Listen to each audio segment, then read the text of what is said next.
Three, two, one.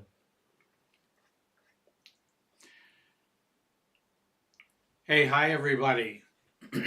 Welcome to the live broadcast today. This live is special tonight in that I want to offer you a free gift tonight. And those of you who are joining and those of you who will watch in the future, you'll have an opportunity in the description to get the free gift this evening and free gift today. Again, thank you so much for joining tonight. I'm going to be doing some talking first, and then I'll be answering questions that you have. I'd like to take questions about how do I detach from family and family detachment, and questions about self-differentiation tonight, because that's the focus. Because the gift tonight is the self-differentiation first aid kit. And it has a longer name, and I'll share that with you later. If you have any questions, write on your questions, capital question, and then ask a brief question this evening and tonight, so that the question's not too long, because it's a little harder to do paragraph questions. That's a little tougher. So brief questions. And again, if it's a brief question, it'll probably apply to more people than if you give me all the details. If you would like to have your question answered specifically, you might want to send a donation for that. That donation is there to help for producing more free videos on my YouTube channel. What I'm talking about tonight is adult children of dysfunctional families. And that's the main focus, and that's what this kit is for. What type of families are dysfunctional families that I work with, deal with, talk about? Narcissistic families, alcoholic families, emotionally unavailable parents families, chaotic families, borderline families, abusive families, neglecting parent families, and toxic families. Today I want to talk about a new kit called, again, Self-Differentiation First Aid Kit for Emergency Family Detachment. And you're going to have access to that tonight. Everyone will have access to that. And for those of you who have joined this live broadcast, you're going to be able to get the link for that in the description. And for those who watch in the future, you'll also have that link that you can go and sign up to get that kit. How will this free gift help you? You can use this kit when you feel reactive, when you feel stuck, when you feel confused, when you're upset, in family relationship dynamics. And if you pull out the tools for this kit, then you're going to be able to help free yourself and detach yourself from the family dysfunction. There are 9 self-differentiation tools in the kit. There's also some explanations. There are also some resources on this kit for you. And I'm going to share 2 of the tools tonight with you. The rest of them you can get in the kit. And again, look to the description and you'll see the link for the kit so that you can download that. In today's live, I want to discuss principles and tools that can help us as adult children of dysfunctional families unbind you from the dysfunctional family grip and discover our true selves and learn to live a life that's truly your own. Self-differentiation is a new lens to understand family dysfunction and family relationships and how you function in it. And my work primarily focuses on how I can help you change you versus changing the dysfunctional family. Oftentimes we get caught up in trying to change the dysfunctional family, understand the dysfunctional family better in a way to try to change them.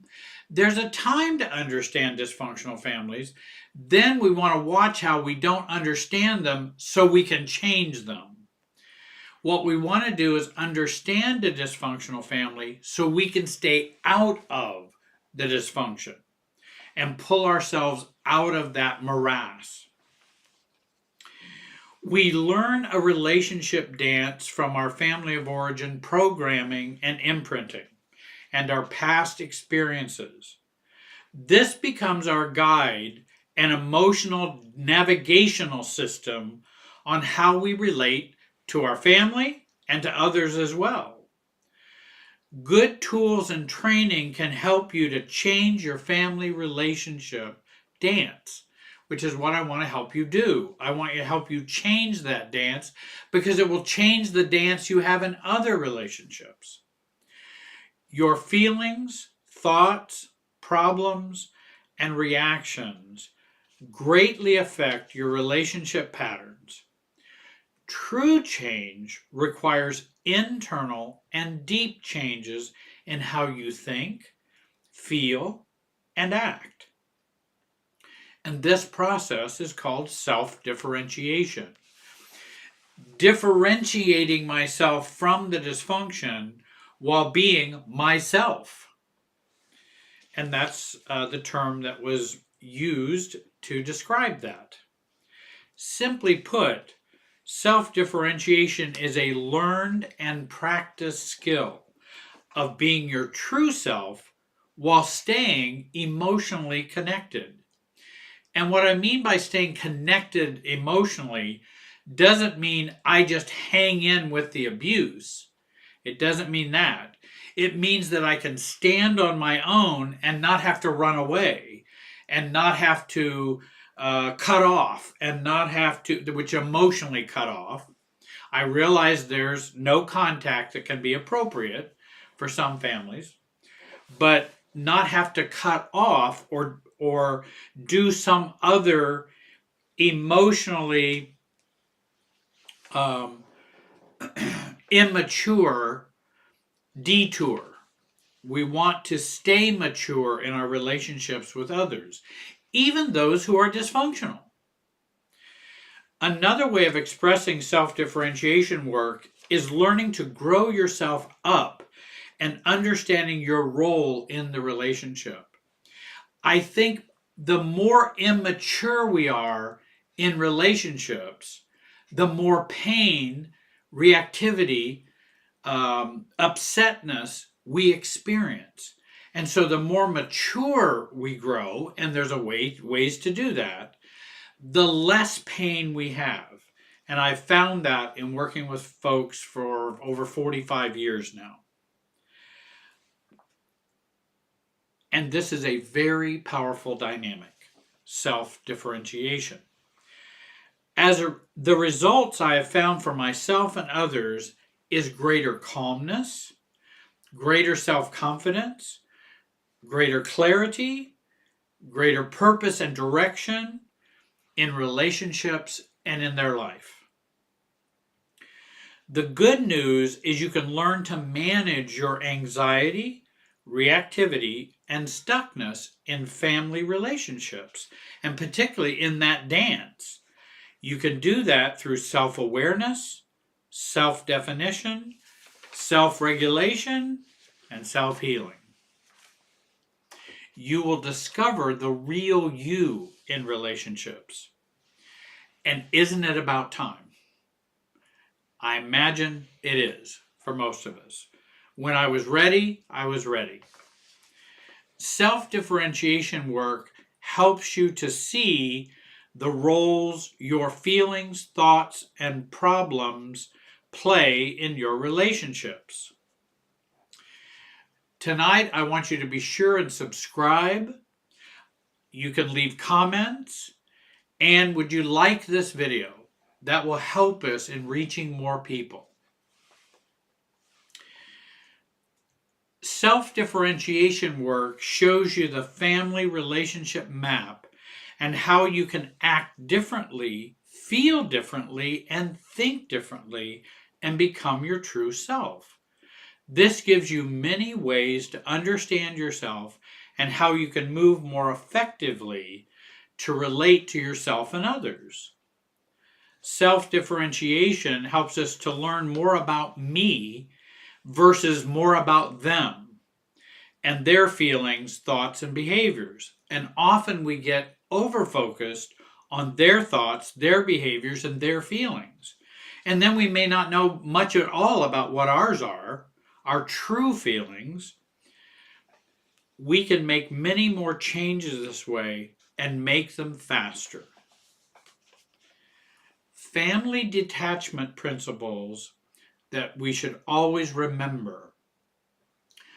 For example, you are not them and they are not you. Now, why do I say that?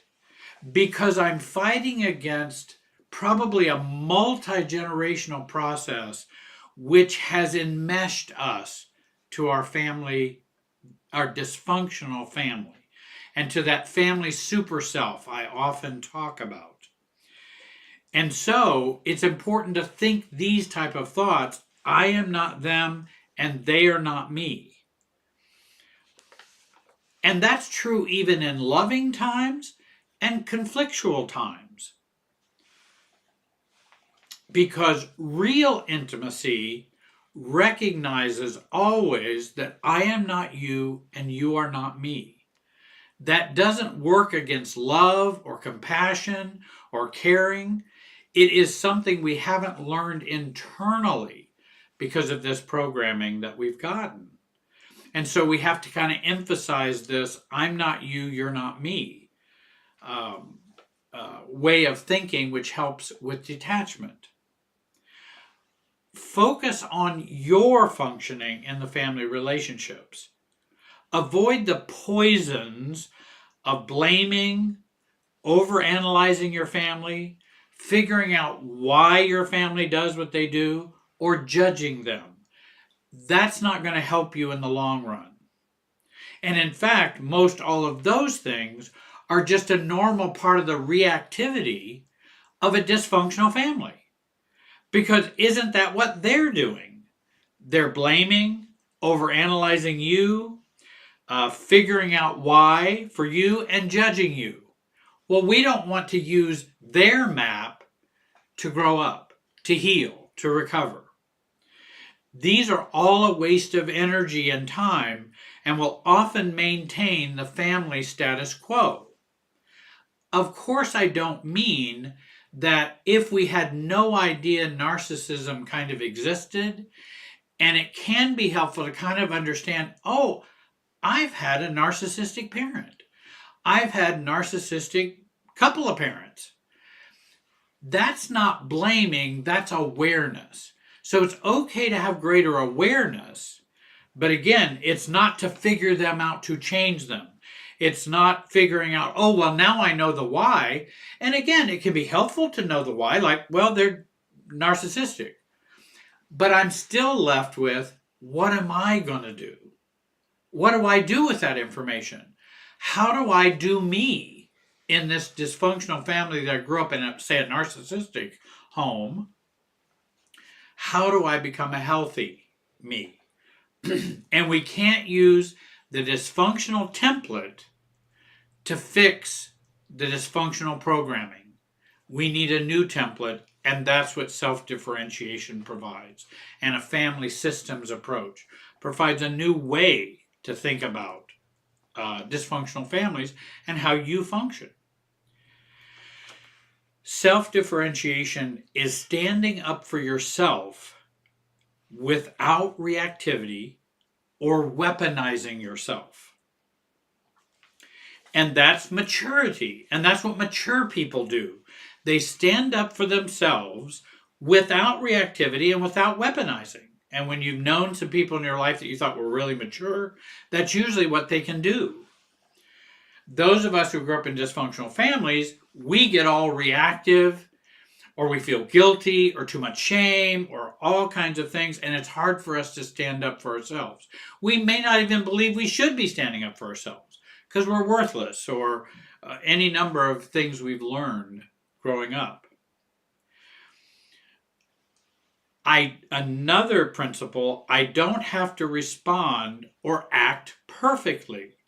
I only want to respond or act 10% better and differently in this relationship. Many times people say, well, I don't know that I can do that, be self-differentiated tomorrow. You don't have to be self-differentiated tomorrow. I moved at about 1 to 2% a year or whatever, and it made a tremendous difference. If we even change a small thing, it can make a big difference in how we function, how we feel, how we're impacted, and how we are reactive, which causes us an awful lot of pain. So it doesn't have to be done perfectly. Nobody does it perfectly.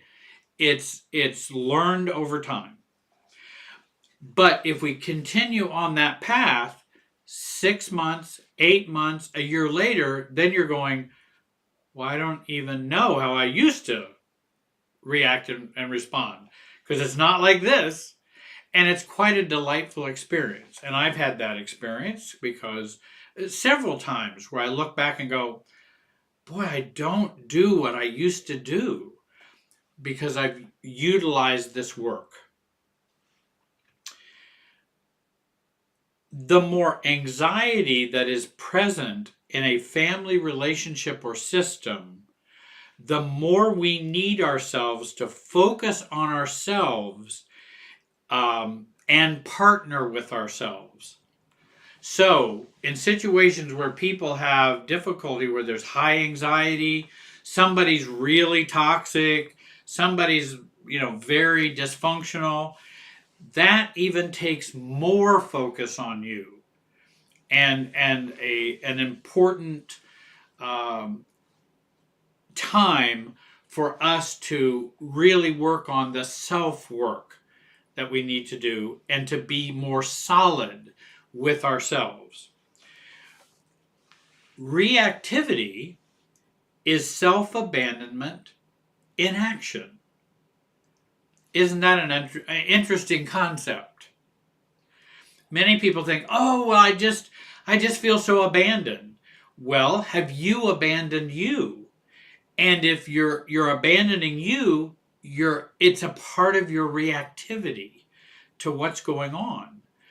And we want to reduce that reactivity and stay connected to ourselves and not abandon ourselves. Abandoning yourself is unhealthy. Work to never abandon yourself in any family relationship or situation. If you can, and not perfectly, but head that direction. You are the only one who can totally not abandon you. That's your choice. If you are abandoning yourself, you aren't focusing on yourself. You've left yourself. And that's what reactivity often is. Reactivity is a leaving of yourself, and you leave yourself behind. And I don't know how many people talk about reactivity as a self-abandonment. And I think it's very important to have that concept because we can learn from that. If I'm getting reactive, how am I leaving myself behind here? How am I not standing up for myself? How am I not loving myself? How am I not being there for myself? And I think that's a good way to think about self-abandonment.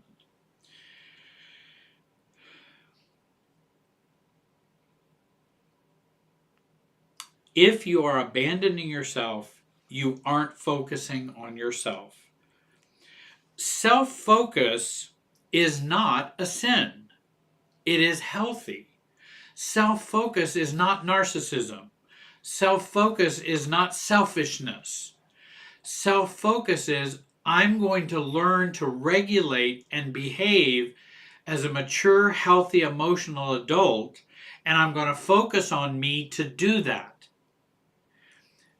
That's not something a narcissist even does. So it's not narcissism or being self-absorbed. It's not a sin. It is the way for us to be healthy and how we relate to other people and ourselves. The way to truly loving others requires taking the pathway through loving ourselves. Self-differentiation is the practice of loving ourselves while knowing how to love others, even if they're not capable of loving us. Because I have some of my own values that even if someone is dysfunctional, toxic, I still have certain values that I want to treat other people while me being an adult, not abandoning myself, not being a doormat, not being abused. I'm not saying any of that, but that my desire is not to harm others in my reactivity, even if they're not well. And in fact, that's how I look at folks who are really dysfunctional. They're not well. How would I treat someone not well? And I would treat them as an adult. And I think in working in a psychiatric practice and dealing with some very, very unhealthy, mentally ill folks, whom it's a real struggle and those are real illnesses, how can I treat them with a solid me and respect and non-reactivity? Again, I'm not going to accept everything and anything. I do have boundaries, and I think that's mature also. But I don't want to have uncontrolled reactivity and going, well, it's all their fault because they're so crazy. And that's why I'm acting so crazy. Well, no, wait a minute. They can act crazy. I don't have to act crazy in response. And we've tended to believe that we should, could, or ought to act that way. So let me talk about these 9 self-differentiation tools and exercises. I'm only going to talk about a couple tonight. We're only going to talk about 2 of them, but you can get access to all 9 of them downloading the free self-differentiation first aid kit in the description. And I hope that you will, and that's a gift from me. Self-differentiation tool number 5. Ask yourself, what would happen if you truly felt you were not wrong, but that you were only different? How would this change your response, your attitude, and your emotions towards others or towards your dysfunctional family? Families are always going to come up with what I call feel, think statements about all kinds of things that are not rational. If somebody says, you're stupid, do you know how irrational that is? Now, does that mean I've never acted stupid before? Yeah, I have. But I'm not stupid. I have acted stupid at times. Or you're a jerk. Well, I'm not a jerk.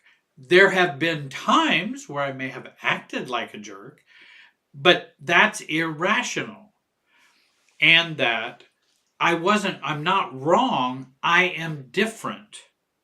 And they can't handle this difference. And if I thought that way, how would that affect how I feel in this situation?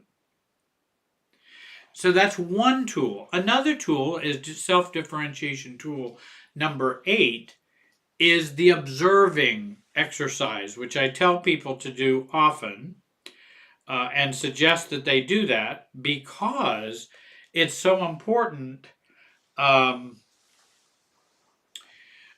for us to step back, to be watching and observing and not interacting. In other words, I'm going to observe while taking myself emotionally offline. Because if we're online, then we're on the family's Wi-Fi. and I want to get off the family Wi-Fi and start observing how they're all acting on the Wi-Fi. And that's the observing exercise. Spend one day observing your family of origin and their relationships and how they interact as well as yourself. Watch. Try to watch, learn, and observe without reacting or without responding to the situation. Don't try to change anything about them or about you in this observation. Become a researcher. Don't change them and don't change you. Just try to observe and see and research what is going on and what you are seeing. Pinging, anxiety, reactivity. You want to observe what's happening. And in fact, many times, if you can go offline from the family super self or go offline and be an observer rather than a reactor, you can then watch how the emotional system is moving all the way through everyone. But what's interesting, it's not going to be moving through you because you're offline. And so we practice being offline, and I'm just watching.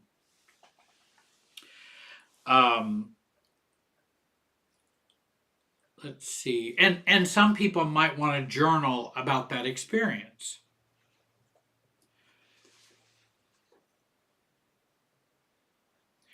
And I think that's basically all I wanted to share tonight before I go into some questions. And if you have questions, I know I did get one question on what I was just speaking about from Sarah, and I can go ahead and answer her question if I can. It's not an easy one. What about if I can't imagine how that would feel, the idea of not being wrong but different? That feeling wrong is so ingrained, and I understand that we want to begin to loosen that thought that I am wrong. For example, I remember when my brother and I argued about foreign cars and American cars, he was very upset that I bought a foreign car umpteen 100 million years ago. And then later he bought all foreign cars. So, of course, now many of the foreign cars are made in the U.S. But I bought a foreign car because that's what I wanted at that point. And as actually I forget who made a Ford car or something that was made overseas. And he was upset about that. And he felt I really was wrong making that decision. And I was wrong in thinking the way I was thinking. And practicing, how can I, wait a minute, I'm not wrong in wanting this foreign car. I'm not making, I may be making a bad decision according to him, but I am different from him. And I'm not wrong in that thinking. I am just different. Now, the car could have turned out to be a real lemon. But that still doesn't make me wrong. That's what I wanted to do, and maybe it wouldn't work out as well. But I don't have to do what other adults want me to do. I'm paying for the car. I can buy whatever car I want to buy. And it's not a wrong decision. And if it was a lemon, maybe I would have bought another car just like it, and it wouldn't have been a lemon, for example. So I think thinking about what it would feel like to be different rather than wrong. Like, for example, if somebody said, well, you just treat your sister so badly, says mom or dad or someone like that, and you're going, actually it's my sister who treats me so badly. I might be thinking that and going, wait a minute, I may treat her differently than you treat her, but I'm not wrong. I am different. I treat her differently because I see things differently. I might react or respond differently than you do because she's living out of the family super self. She's living out of the Wi Fi of the family, and I'm moving out of the Wi Fi, so I might change in how I relate to her, and she may not like that. And then they're going to go, well, who's wrong here? Well, they're going to think it's me. No, I am different. I am not wrong. If you continue to have difficulty with that, you can also go and start thinking about I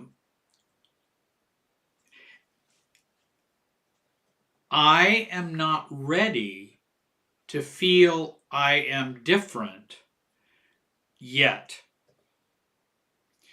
And to be able to accept yourself with I'm not ready to feel that I am different versus wrong. And it's okay to be where you are if you've been programmed and trained, but stay with I'm not ready to do that. And continue to repeat that and believe it. And that oftentimes when we accept ourselves where we're at, it will help us begin to change. And we'll go, oh, well, maybe a month from now, as I've been saying that, I'm more ready to accept, I think I really am different rather than just wrong. Because anytime we step outside the family super self, anytime we're connected to the family Wi-Fi emotionally, then only the patterns that fit for that Wi-Fi and fit for the family super self are going to be the right ones, and everything else is going to be wrong, stupid, bad, immature, whatever else they might come up with.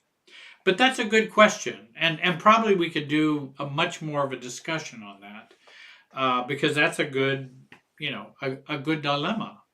But think about that when someone does call you or characterizes you in a way or tries to shoehorn you into a role.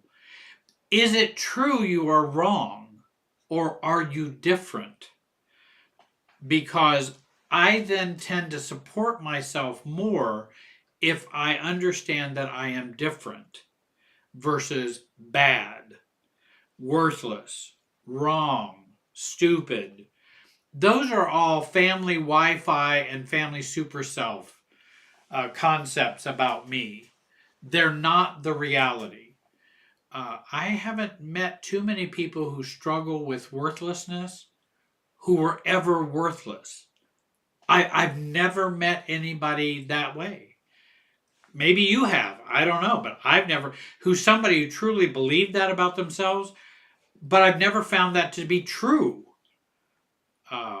And so they were just different, but got called worthless. But they were actually different and didn't fit into the system the way the dysfunctional family wanted them to fit in. Let me check here.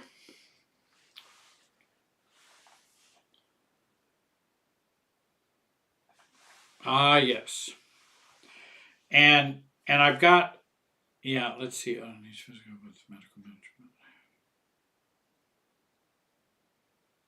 management. Okay. I'll come back to that first question. I need to read it through a little more. Let me go to Jennifer's question. Are there any tips for letting go of remembering past issues? I notice that I stew a lot and think this may be because I worry that the same issues will happen again if I let my guard down, per se.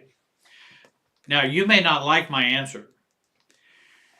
Your worrying works in the system in a way in which it's much more likely that they will happen than if you don't worry. That's one thought. In the system, that's how it works. We're then going to worry about it, and we haven't really fully integrated a sense of self-belief or self-confidence or self-love or self-compassion or a self-trust.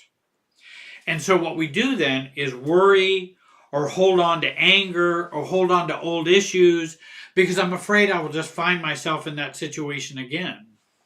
The best way to find yourself not in that situation again is to resolve those issues, not just stay angry with them, worry about them, and those kinds of that generally tends to cause a problem. Let me give you an example relationship wise. I've just started dating someone new. Let's say I've just started dating someone new, and I tell them, I just want you to know that we're starting to have this relationship. I really like you, and I need to let you know that I've really been hurt a lot in the past.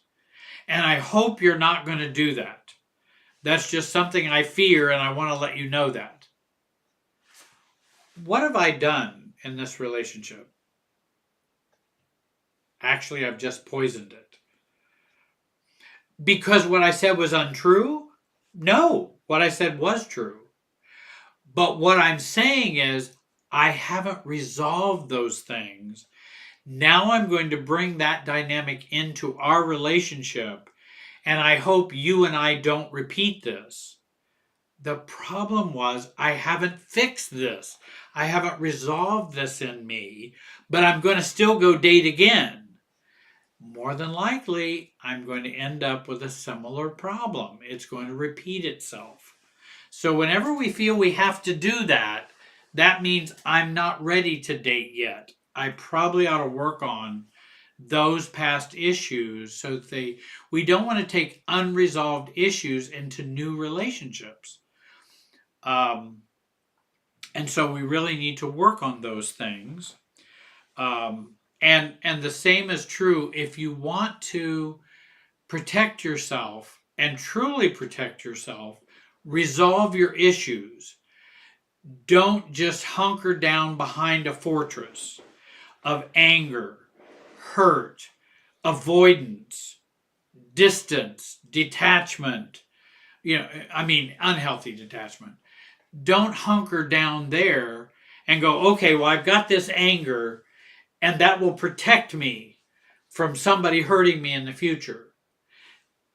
It probably will do the opposite because you'll have these up, somebody will come along and you'll put those down, and then we're going to have a repeat of the problem. Not because I put my hands down, it's because I haven't resolved the old issue. And that's what we want to be sure and do. I hope that's a help for you, Jennifer. Let's see. Well, let's see here. If I've got, what if your parents are elderly and need physical help and medical management? I assume you're saying if they're dysfunctional and they need help, physical help, medical management. Well, and I think if someone's going to continue in their relationship with, say, dysfunctional parents, which you can decide to do, then you really have to work on self-differentiation and keep the relationship to physical needs, medical management, etc. in that way. In other words, I'm not going to become your best friend because you don't know as parents how to be a best friend or a good, but I don't mind, doing these things.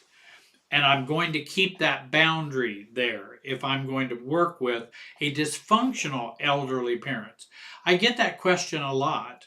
And I really do. I advise folks who have that dilemma, and many do as they get older and have older parents, and say the relationship and the family dynamics have not been good for many, many years.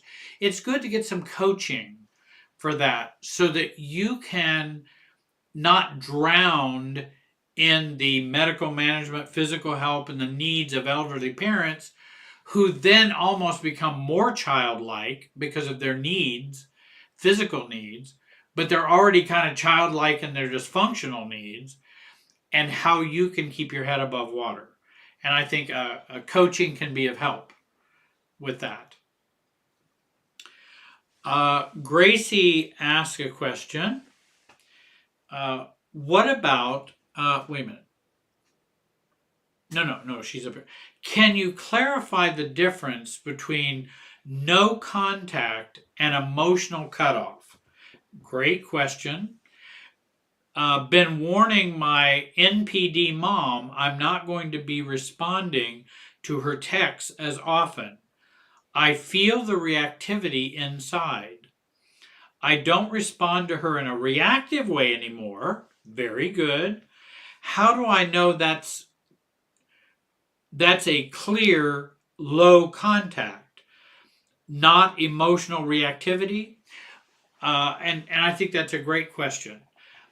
No contact is not we don't want to make a no contact decision reactively. It needs to be an intentional adult choice, because that part of the family, whomever that might be, is so toxic and pushes you so far away from them that you don't have any other choice. And it's not you choosing it, it's them pushing you there. Emotional cutoff is more of an immature reactivity to here's an emotional cutoff. It might look like this. I see a friend that I had in high school. We had an awkward relationship. They were a bully or whatever, but I'm now, 60 some years old or whatever, and I see they're 60 some years old. And they're walking on the same side of the street as me. Now, that was back in high school. And so I decide, I'm going to go to the other side of the street so I don't have to deal with them, look at them, talk to them, or even respond in any way. I'm going to avoid them. That's kind of an emotional cutoff. It's what I do when I can't maturely deal with what's going on right here. Why can't I just walk by them? Why can't they just go hi and I go hi and we keep on walking? That's I don't have to cut off because there's this awkward moment here. So what that there's an awkward moment? Number one, it was way back in high school. I don't know, maybe they're still a jerk. But I don't care. I don't have to run away. Emotional cutoff is a running away emotionally. It's a distancing by immaturity, that I can't handle the mature moment or handle this moment in a mature way. It's like when you have, I'm sure there are families that you have where there are people who are pouting and cut off from other parts of the family because they felt slighted, or a negative word was said, or somebody had a different opinion, or someone didn't like someone's dress or suit or shirt or whatever, or they were late for a wedding, or any number of things, and then they just cut off. That's not going no contact. That's an emotional cutoff. And it's an immature emotional cutoff. Why do you have to, okay, we haven't talked in 20 years. And I think this is an emotional cutoff also that's immature, especially when they go, I don't even remember what we're arguing about, but I know I don't want to have anything to do with them. What? How is that mature? What do you mean you don't even remember what they were talking about? It's not, and probably it was a slight that caused them to be reactive, and then they cut off emotionally from someone else. And that's not a choice of no contact. That's a different experience. Now, Gracie, you've done a great job in I'm not responding to her in reactive ways anymore, which I think is huge and very adult of you. How do I know that's a clear low contact and not emotional reactivity? Well, you mean being non-reactive is an emotional reactivity. I'm not sure I know exactly how your question, what the meaning of your question is. I'll just take my own meaning and go from there. That I do think it's lower contact. You don't respond to her in reactive ways. You don't wish to be responding to her texts as often. That's lower contact. I feel the reactivity inside. Now, if you're aware of the reactivity, um, you're not making your decision out of the reactivity. It's just you're still having the reactivity. You're making an adult decision. I don't want to talk to them. My adult self doesn't want to talk to them in text as often. Maybe they are more problematic. Maybe they are narcissistic. I don't have to endure that 10 times a day. That's not necessary. So I can set boundaries for that. Now, if I still feel that emotional reactivity inside, you don't have to change your boundary necessarily. You can work on your reactivity. Why and how do I give my power away to my mother? Why do I give my power away to have her upset me so much? Why do I allow that? And one way to find out why I allow that is if I waved a magic wand and never allowed that again. I wave a magic wand over myself and I am not going to be reactive to mom. What are the downsides of that? What do I fear? And I think there are some people who would, just like we were talking earlier, there are some people who would say, I have that reactivity, so I'll never be taken in by mom again. The problem is now I'm taken in by mom often still. I don't want to be taken in by mom. I don't want her to cause a rise in me. She needs to become less important to me. I need to move into an I don't care. It doesn't mean I wish bad things to happen to her and it's not that.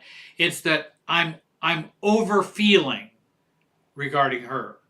And so I want to keep in my thoughts and not in my feelings when I'm dealing with mom. And that, I think I was even talking here recently to someone. What did we were talking about? Oh, I know. Mom writes you a text, Gracie, and she goes, and she's an NPD, narcissistic personality disorder mom.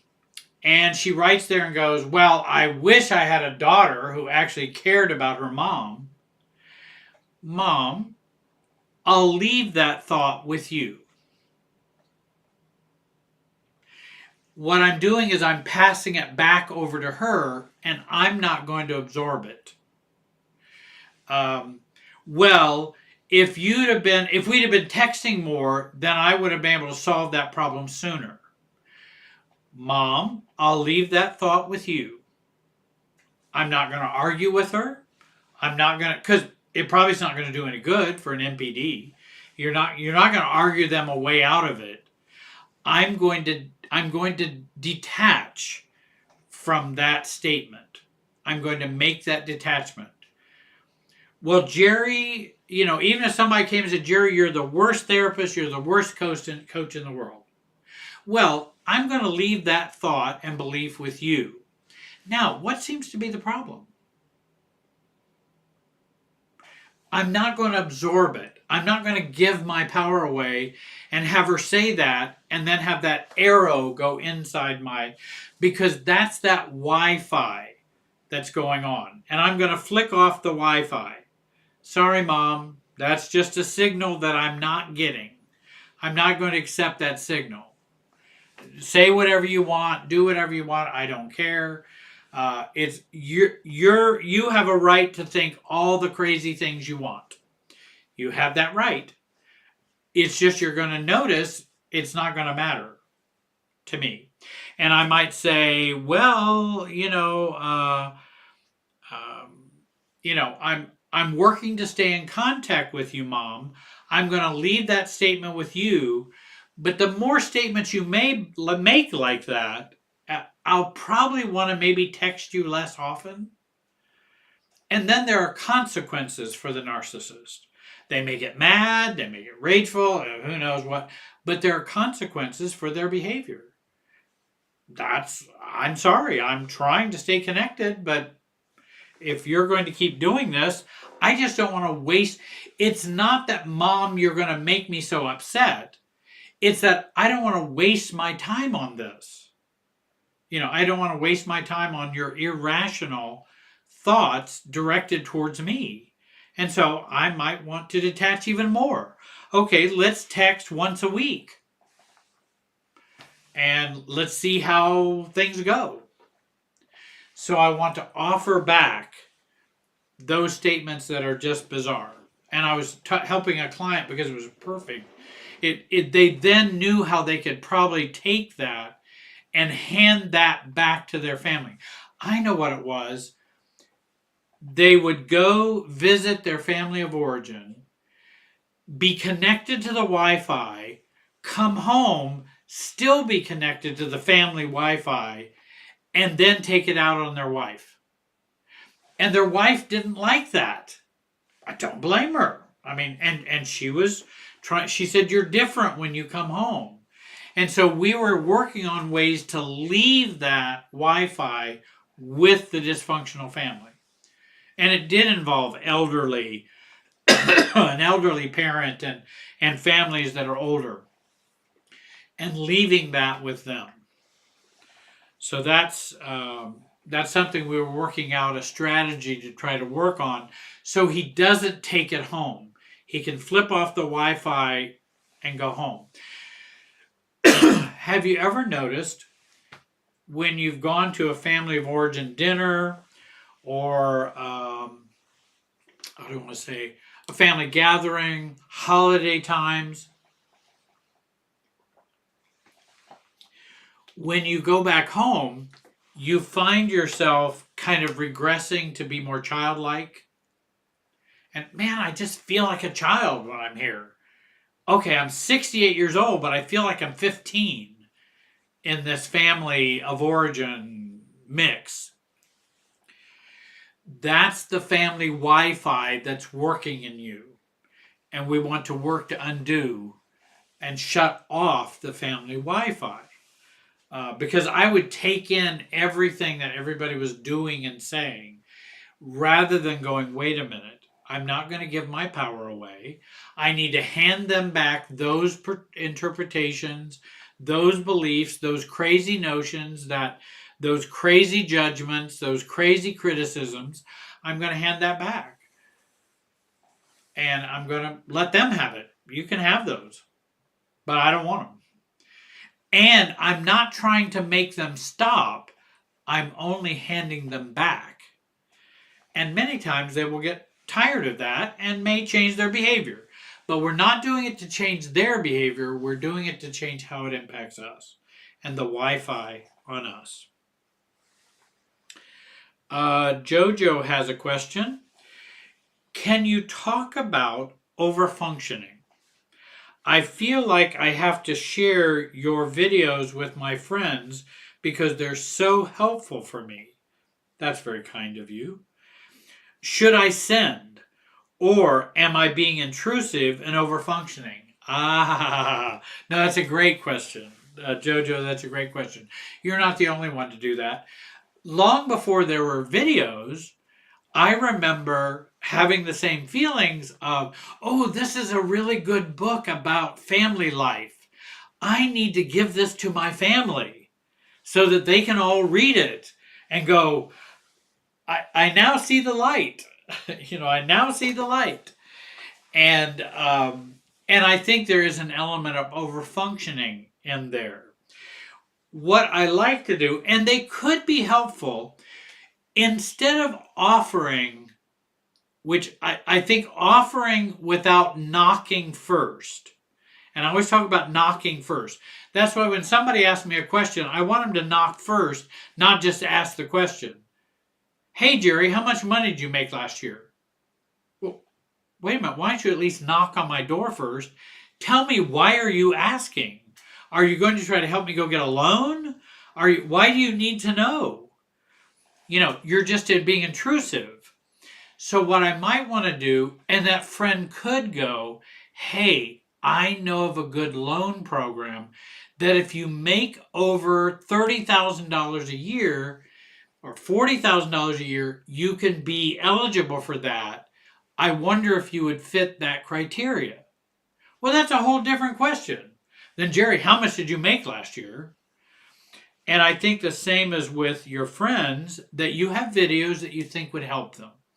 And there's nothing wrong with that. But what you could do is knock on their door first. Hey, Mary. Hey, Bob. I've heard you talking about things I know I've struggled with my own family. Would you be interested in watching something about that? That's not intrusive. That's asking, caring. Would you be interested? If they say, no, not really, my family's a lost cause. Okay, well then they're not ready yet. They haven't hit bottom yet where it hurts so much they're going to go learn something about it. And so you can go, okay, well, I just wanted to ask. And if they go, oh, well, I have noticed you have been changing, and I've noticed you talk differently, and well, what have you been watching or listening to that's helping you? Now we have a perfect, okay, well, there's some videos I think that could be, I'll send you one. That's not intrusive or over-functioning. The intensity that I want to change these friends for the better is probably more over-functioning. But there's nothing wrong with asking them. If something comes up that's just so obvious because they're so upset with their mother, who's narcissist, who are alcoholic, or whatever is going on in the family, and then they come and talk to you about it, you can always say, have you ever thought about learning more about that? Or even learning about being an adult child of an alcoholic. You've just described to me how awful it is between you and your mother, or you and your father. I just thought I'd ask. If you're not interested, that's okay. I just wanted to check. And so I don't think that's over-functioning to do that, to offer something. But I like to keep it in the flow of the relationship I have with them, rather than we're going out, having a really nice time, a really good talk. Everything is just pretty pleasant. And, I don't want to go, oh, and there's some videos I want you to watch, about your craziness in your family or your own craziness. That's over-functioning. If it goes within the flow of the relationship and then you just ask them a question, that's different than, oh, here, take this brochure. And how many brochures do I get put in my hand that answers questions that I'm not asking? So when we're getting information about questions we're not asking, that tends to be more over-functioning or more intrusive. Now, I can ask them, I can go up to somebody and say, hey, is this a question you've been asking about life or about situation? And they go, no. Okay, thank you. Have a great day. I'm just asking a question, but I'm not shoving a brochure in their face. And I thought, I hope, Jojo, that's a help about over-functioning. And, and again, there's nothing wrong with, you can even ask, well, hey, Mary or Bob, have you noticed me changing at all in the last year? In terms of how I deal with my family, or how I deal with my spouse, how I deal with relationships. And if they go, no, haven't noticed any change at all. Okay, I just wanted to check. If they say yes, then you can say, because I know of some things that could be of help if you're interested, without telling them what it is or shoving it into their face. and they go, oh, well, I think I would be interested. Now I've had an open door. But again, the why do I need them to function better or more healthy? Why do I need them to do that? Is that for them or is that for me? And that's always a very good question to ask. Is this to help me ultimately or to help them? And again, I think sometimes it can be both, and it might help other people, but I do like to knock on the door before I, you know, uh, go into things so that I don't overfunction. I hope that you will subscribe to this channel. I hope that you will comment on this video. We do respond to your comments. I hope you will sign up for the self-differentiation first aid kit and download that from the link. And that's a free gift for you. And I hope you'll like this video because that helps us to expand further. I want to thank all of you who have joined this evening and have been watching this broadcast. I've got the best folks who follow me in the world. I've just been finishing a workshop, and the people who follow me are just the greatest people. And I think you guys probably are too. I'm not perfect. I know you're not perfect.